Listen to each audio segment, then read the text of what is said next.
जय हिंद दोस्तों, आप सभी का स्वागत है। साथियों, इस वीडियो में आप हमारे साथ पढ़ने वाले हैं विभिन्न प्रतियोगी परीक्षाओं में हिंदी से आने वाले महत्वपूर्ण प्रश्नोत्तरों को। तो दोस्तों, वीडियो को अंत तक देखिएगा और अगर पसंद आए तो लाइक करना, दोस्तों को शेयर करना और अगर आप इस चैनल पर नए होना तो चैनल को भी सब्सक्राइब कर लेना। साथ में बेल आइकन भी प्रेस कर लेना जिससे कि हर एक वीडियो की नोटिफिकेशन आपको मिलती रहे, क्योंकि हम ऐसे ही वीडियो बराबर लाते रहते हैं। तो आइए किसी प्रकार से देर न करते हुए वीडियो की शुरुआत करते हैं। यहाँ पर पहला प्रश्न दिया गया है, अजगर करे न चाकरी पंछी करे न काम, किसने कहा है। दोस्तों, यह पहला प्रश्न बहुत सरल आ गया है। इसके बारे में सभी साथी जानते होंगे। यदि किसी को ना पता हो तो उसके लिए तो हम उत्तर यहाँ पर देने ही वाले हैं। यहाँ पर भी विकल्प सही हो जाएगा, यानी यह पंक्ति मलुक दास की है। इसकी अगली पंक्ति है जो कि साथ साथ में चलती है। आइए हम इन दोनों का साथ में वाचन करते हैं। अजगर करे न चाकरी पंछी करे न काम, दास मलूका कह रहे सबके दाता राम। दोस्तों, ये जो मलूक दास जी हैं, इनका जन्म कड़ा गांव में हुआ था। यानी गांव का नाम है कड़ा, जो कि इलाहाबाद में पड़ता है। इनके पिता का नाम सुंदर दास था और पहले इनको लोग मल्लू मल्लू कहते थे। ये जो मल्लूक दास जी हैं, इनके पितामह का नाम जहरमल था और इनके जो पितामह हुए जहरमल, इनके पिताजी यानी इस प्रकार से मलूक दास के पर पितामह कहे जाएंगे, उनका नाम था वेड़ी राम। दोस्तों, मलूक दास ने जो रचनाएं लिखी हैं उनमें से 21 रचनाएं बताई जाती हैं कि इनकी रचनाएं हैं। आइए हम यहाँ पर कुछ रचनाओं के नाम ले लेते हैं, जैसे गुर प्रताप, ज्ञान बोध, पुरुष विलास, साखी, सुख सागर इत्यादि। दोस्तों, यहाँ पर जो आया है साखी, इस नाम से कबीरदास जी ने भी लिखा है। और आगे जो आया है सुख सागर, इस नाम से भारतेंद्र युग के लेखक मुंशी सदा सुखलाल ने भी लिखा है। तो इस प्रकार से आपको यहाँ पर कॉमन याद रखना है कि साखी और सुख सागर को मलूक दास ने भी लिखा है और साखी को कबीर, सुख सागर को मुंशी सदा सुखलाल ने भी लिखा है। आइए अगला प्रश्न देख लेते हैं। अष्टछाप के वरिष्ठ कवि हैं। तो यहाँ पर अष्टछाप के जो 8 कवि आते हैं उनमें से 4 कवियों के नाम आए हैं। इनमें से जिसका नाम सबसे ऊपर लिया जाता है वह विकल्प टिक करना है। तो दोस्तों, यहाँ पर आप विकल्प को पहले टिक कर लें, उसके बाद में अष्टछाप के जो 8 कवि हैं उनको हम ट्रिक से याद करवा दें, जिससे आप कभी ना भूलें। तो ये जो ए विकल्प पर दिया गया है कुंभन दास, यही हैं अष्टछाप के वरिष्ठ कवि। अब जैसे वरिष्ठ कवि का नाम आपने जान लिया तो सवाल उठता है कि इसके कनिष्ठ कवि कौन थे। चलो इसको भी बता देते हैं। ये जो बी विकल्प पर हैं नंददास, ये अष्टछाप के कनिष्ठ यानी सबसे छोटे कवि कहे जाते हैं। आइए अब हम इनको ट्रिक से याद करवा देते हैं। दोस्तों, यहाँ पर हमने 2 ट्रिकें बताई हैं जो कि अष्टछाप के 8 कवियों को 4-4 के ग्रुप में बांटती हैं। जैसे कि पहली जो ट्रिक है वो है बीएसपी के 2। अब इसको कैसे याद रखोगे? देखो, हम किसी राजनीतिक दल से इसको जोड़ देते हैं। जैसे बीएसपी आप सुनते होंगे बसपा यानी बहुजन समाज पार्टी। तो बहुजन समाज पार्टी में क्या है के 2 यानी के 2 बार आ रहा है। मतलब बहुजन समाज पार्टी में ऐसे 2 नेता हैं जिनका नाम के से पड़ता है।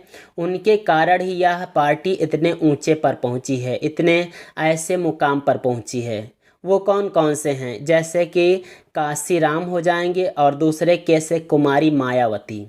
तो आपको कैसे याद रखना है इस ट्रिक को? बीएसपी के 2 यानी बहुजन समाज पार्टी के 2 के हैं, यानी काशीराम और कुमारी मायावती, जिससे यह पार्टी इतने ऊंचे मुकाम पर पहुंची है। अब आइए इस ट्रिक को कवियों से जोड़ते हैं। यहाँ पर जो पहला अक्षर दिया गया है बी यानी वल्लभाचार्य, से याद कर लेना है। आगे जो 4 अक्षर हो जाएंगे एस पी के 2, ये 4 कवि हैं। एस से याद कर लेना है सूरदास, पी से परमानंद दास, फिर के 2 बार आया है। एक से हो जाएगा कुंभन दास और दूसरे से हो जाएगा कृष्णदास। अगली ट्रिक है जो कि देहाती में दी गई है कि छगन चतुर है गुर के पास बैठल, इसको कैसे याद रखोगे? देखो, कोई लड़का है जिसका नाम छगन है, वह होशियार है, वो चतुर है, गुरु के पास बैठकर पढ़ना चाहता है, क्योंकि उसको मालूम है कि गुरु के पास में रहेंगे तो ज़्यादा मन लगेगा पढ़ने में। और जो लापरवाह लड़के होते हैं, जो कमज़ोर बच्चे होते हैं, वो पीछे कहीं दूर पर बैठकर पढ़ते हैं। तो यहाँ पर छगन से हम जोड़ देते हैं। देखिए, छ ग न, छ से छीत स्वामी, ग से गोविंद स्वामी, न से नंददास, और फिर चतुर आया है, चतुर से याद कर लेना है चतुर्भुज दास। तो ये 4 कवि हो गए। ये शिष्य थे गुरु के पास बैठल। तो गुरु का नाम कौन सा आ गया है? बैठल, मतलब विट्ठल नाथ। यानी ये चारों कवि विट्ठल नाथ के शिष्य हैं। और ऊपर जो दिया गया है, वल्लभाचार्य के चारों शिष्य हैं। आइए अगला प्रश्न देख लेते हैं। अनुदिनम में कौन सा समास है? तो यहाँ पर कौन सा होगा? साथियों, यह आसान है, इसके बारे में आप जानते होंगे, क्योंकि जहाँ कहीं भी उपसर्ग जुड़ जाता है उसमें ज़्यादा सोचने की बात नहीं रह जाती है। यहाँ पर डी विकल्प सही होगा, यानी अव्ययी भाव समास है। अब ये कैसे है इसको हम समझा देते हैं जिनको ना मालूम हो। यहाँ पर जो दिया गया है अनु, दोस्तों, अनु का अर्थ होता है पश्चात यानी बाद। इसका अर्थ योग्यता के भी अर्थ में लेते हैं। तो यहाँ पर क्या हुआ है? अनुदिनम का समास विग्रह करें तो पीछे जो दिन शब्द आया उसको षष्ठी में लिख लिए हैं और अनु के बदले में पश्चात जोड़ दिए, तो हो गया अनुदिनम का दिनस्य पश्चात। इसी प्रकार से आपको अनु के बदले में पश्चात या योग्यम ही जोड़ना है। जैसे आ जाए अनु विष्णु, तो विष्णु का षष्ठी में लिख लें, विष्णु हो जाता है। अनु का पश्चात लिख लेते हैं तो अनु विष्णु का विष्णु पश्चात। इसी तरीके से अनुरूपम आ जाए तो रूप के बाद नहीं अर्थ लगता है, रूप के पश्चात अर्थ नहीं लगता है, रूप के योग्य अर्थ निकलेगा यहाँ पे। तो रूप का षष्ठी में लिख लेंगे, रूपस से हो जाएगा, अनु के बदले में योग्यम लिख लेंगे। तो इस प्रकार से अनुरूपम का रूपस योग्यम समास विग्रह बन जाता है। दोस्तों, यदि आपने अव्ययी भाव समास का वीडियो ना देखा हो तो उसकी लिंक ऊपर आई बटन पर दी गई है, वहां से आप उस वीडियो को देख लेंगे, जहां पर हमने बहुत सरलता से इस समास को, इसके समास विग्रह को समझाया है। तो वहां से देखने के बाद में आप आसानी से समासों को पहचान सकेंगे। आइए अगला प्रश्न देखते हैं। मुंबई के मजदूर संगठनों को केंद्र में रखकर लिखा गया उपन्यास है। तो यहाँ पर ऐसा कौन सा उपन्यास है जो कि मुंबई के मजदूर संगठनों को लक्ष्य बनाकर लिखा गया है? तो यहाँ पर हम उम्मीद करेंगे कि आप भी विकल्प को चुनेंगे, यानी आवा। दोस्तों, ये जो आवा उपन्यास है यह चित्रा मुद्गल का है। इनके और भी उपन्यास हैं, जैसे कि हम यहाँ पर एक उपन्यास का नाम ले लेते हैं, हो सकता है यही केवल 2 हों, जैसे एक ज़मीन अपनी। साथियों, अब आवा की बात आई ही है तो हम इसके बारे में बताते हैं। इस उपन्यास पर 2003 ईस्वी में चित्रा मुद्गल जी को व्यास सम्मान से अलंकृत किया गया था। इन्होंने कहानियाँ भी लिखी हैं और भी रचनाएं लिखी हैं। आइए हम कुछ कहानियों के नाम बताते चलते हैं। कहानियाँ हैं जिनावर, बेईमान, अढ़ाई गज की ओढ़नी इत्यादि। अगला प्रश्न दिया गया है, कविता को भाव योग किसने कहा? तो यहाँ पर बताओ कि आखिर भाव योग किसने कहा है कविता को? यहाँ डी विकल्प सही हो जाएगा, यानी आचार्य रामचंद्र शुक्ल ने कविता को भाव योग कहा है। 6वां प्रश्न दिया गया है, क्षेमेंद्र ने कितने प्रकार के औचित्य बताए हैं? चलो इसके बारे में बताओ, औचित्य कितने बताए गए हैं क्षेमेंद्र द्वारा? यहाँ पर हम आशा करते हैं कि आप सी विकल्प चुनेंगे, यानी 27। तो यह बिल्कुल सही होगा। दोस्तों, ये जो क्षेमेंद्र हैं ये औचित्य संप्रदाय के प्रवर्तक हैं। इन्होंने व्यंग्य, नीति काव्य, भक्ति काव्य यानी कई प्रकार की कविताओं को लिखा है। आइए हम कुछ कविताओं के, कुछ काव्यों के नाम ले लेते हैं, जैसे औचित्य विचार चर्चा, कवि कंठाभरण, सुव्रत तिलक। और इनका जो दोस्तों आपने पढ़ा है कवि कंठाभरण, इसी से संबंधित एक और भी रचना है कवि कुल कंठाभरण। दोस्तों, वह रीतिकाल की रचना है जो कि उसके कवि हैं दूल्हा। अगला प्रश्न दिया गया है, जिसकी भुजाएं घुटनों तक लंबी हों उसके लिए एक शब्द क्या होगा? यानी यहाँ पर वाक्यांश के लिए एक शब्द बताना है। तो यहाँ पर यदि आपने चुना होगा ए विकल्प यानी आ जानु बाहु, तो बिल्कुल सही चुना है। आ मतलब तक हो जाता है, जानु माने घुटना होता है, बाहु मतलब भुजाएं। तो इस प्रकार से यहाँ पर स्पष्ट हो जाता है अर्थ।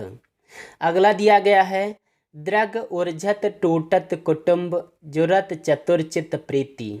इसमें कौन सा अलंकार है? चलो यहाँ पर अलंकार बताओ।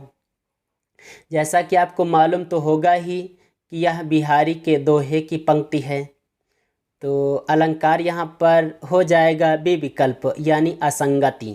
अब यह असंगति कैसे है? आपको पता है असंगत मतलब क्या होता है? जहाँ पर संगति नहीं बैठती है, साथ नहीं बनता है, वहाँ पर असंगति। आपको ऐसे याद रखना है, ठीक है।